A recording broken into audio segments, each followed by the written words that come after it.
The Yalta Conference, also referred to as the Crimea Conference, was held February 4th through the 11th, 1945, at the WWII Palace in the resort city of Yalta, located on the north coast of the Black Sea in the Crimea Peninsula.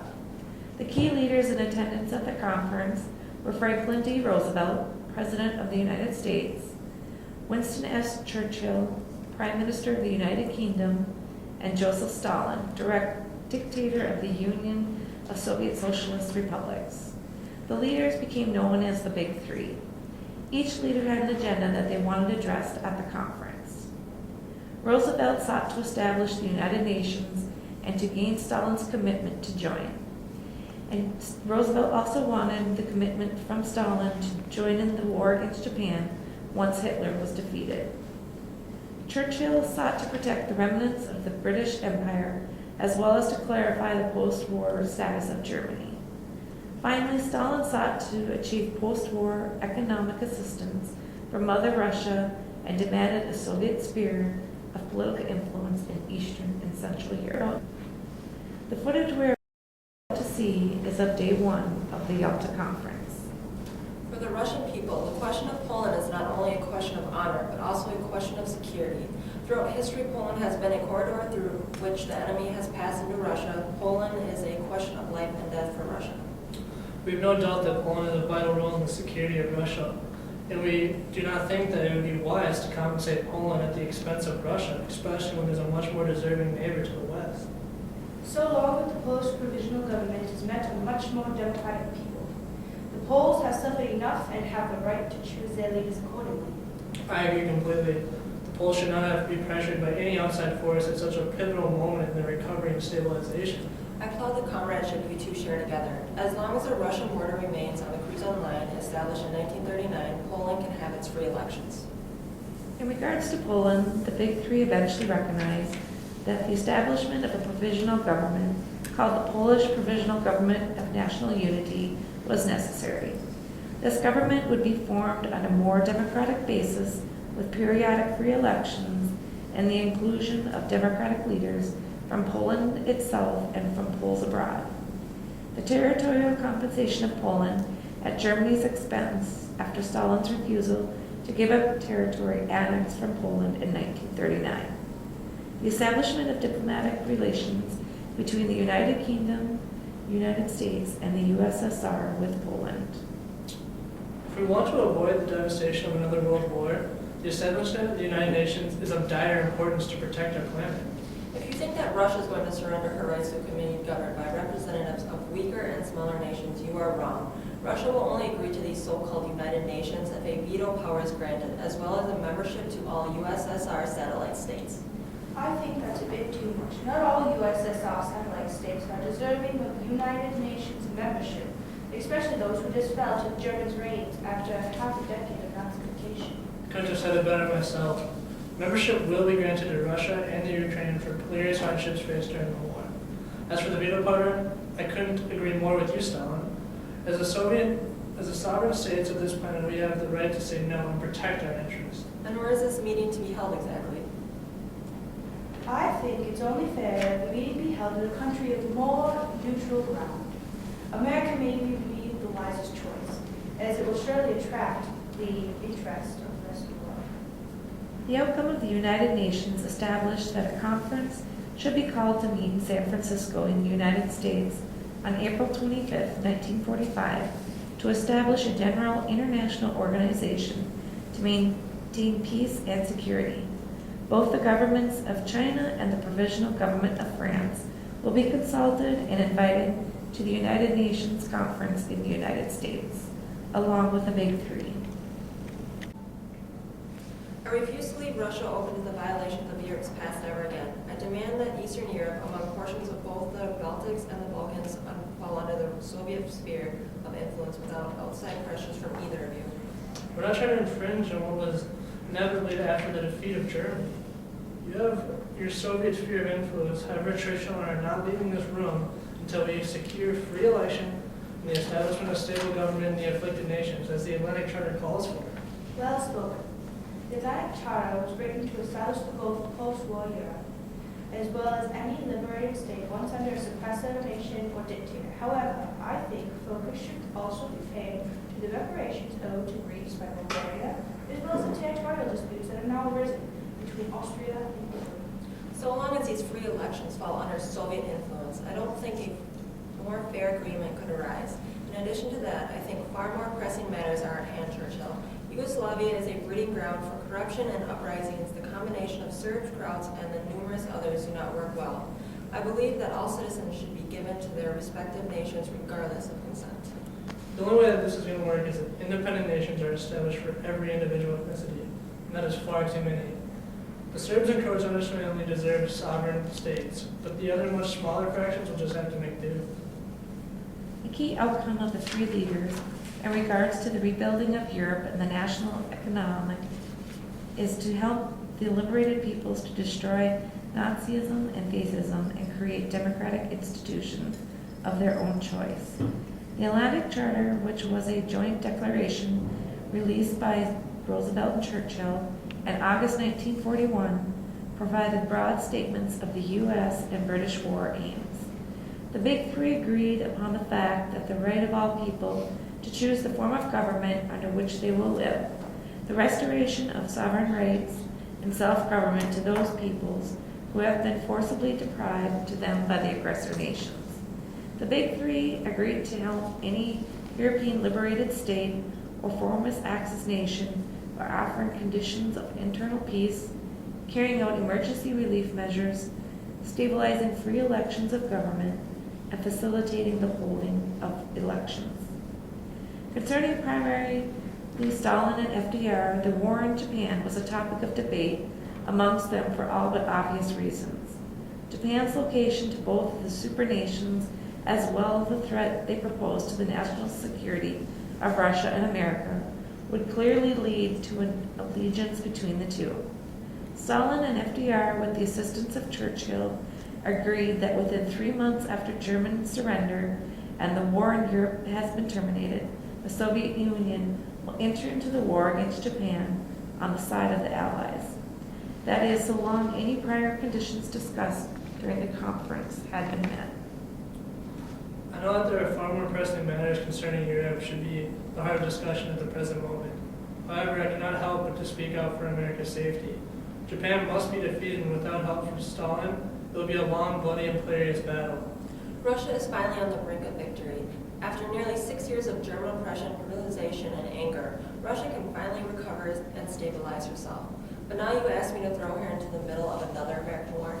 If Russia agrees to enter the war against Japan within 90 days after the surrender of Germany, the United States will recognize Mongolia as a Russian satellite, as well as recognizing your claims to the northern Chinese railroads.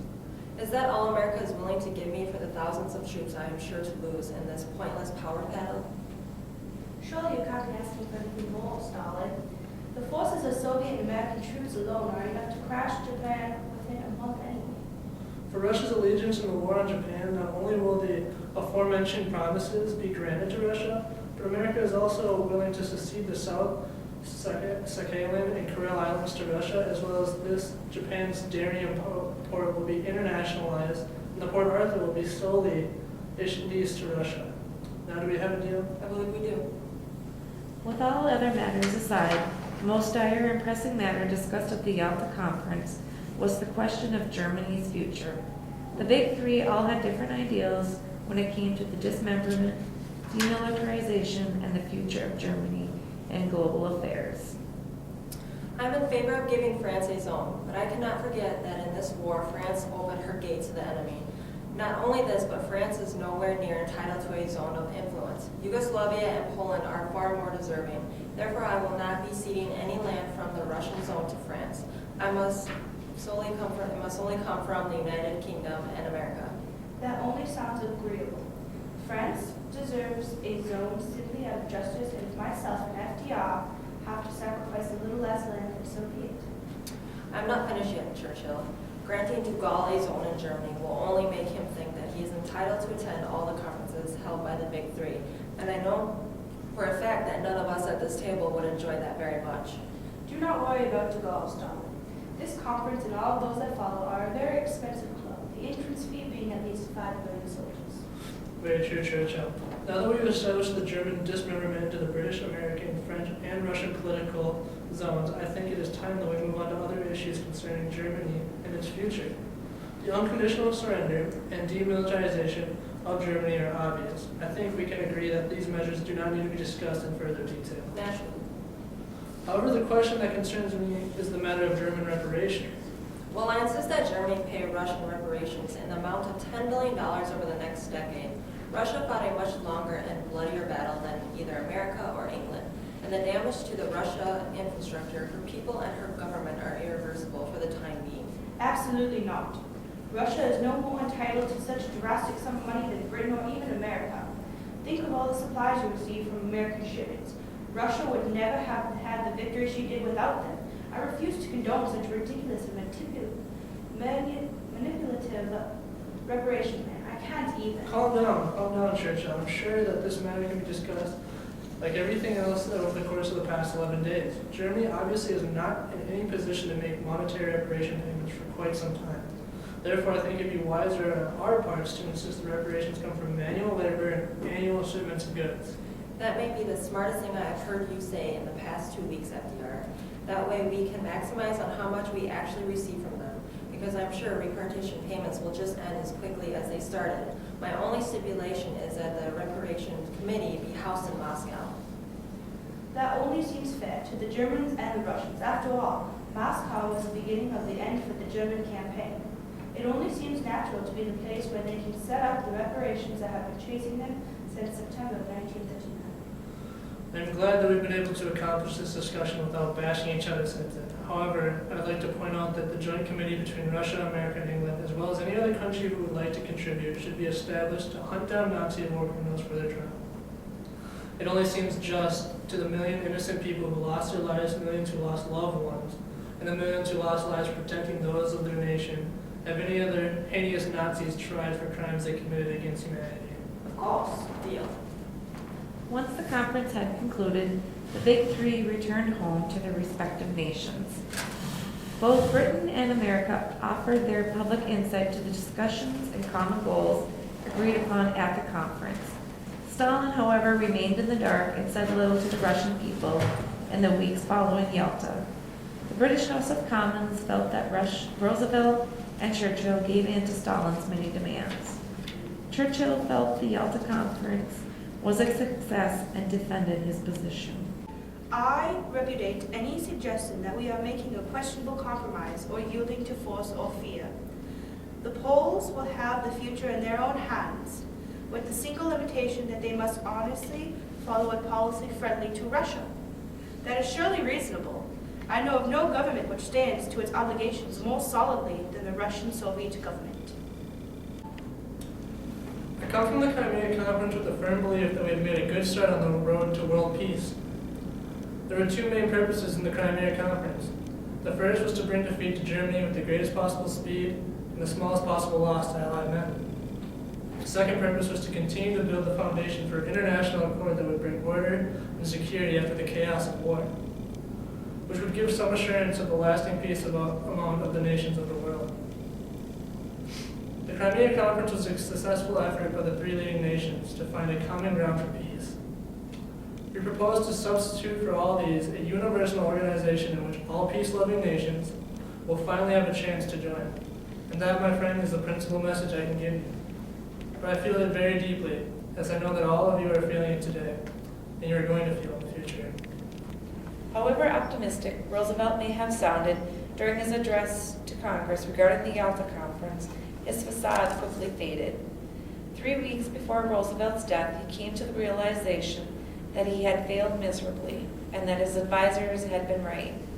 He admitted that Varel Harriman, U.S. ambassador to the Soviet Union, was right when he said, "We cannot do business with Stalin. He has broken every one of the promises he made at Yalta." Stalin's silence about Yalta became undoubtedly clear after he began to break nearly every promise he had made to Churchill and Roosevelt. In March 1945, Stalin did comply with the terms of Yalta, by inviting Polish leaders from abroad to form the new Polish government. When the leaders arrived, they were immediately arrested by the Soviet police. Around June 1945, the new government was organized and consisted of Polish government and exile members, but Stalin made certain that none of the old guard possessed any real power. Throughout his newfound sphere of influence, Stalin's promise for free and unfettered elections never materialized. On top of this, elections were not even held unless the Communist Party was certain to gain the majority. Stalin also refused to permit either British or American facilitators to any election under his jurisdiction.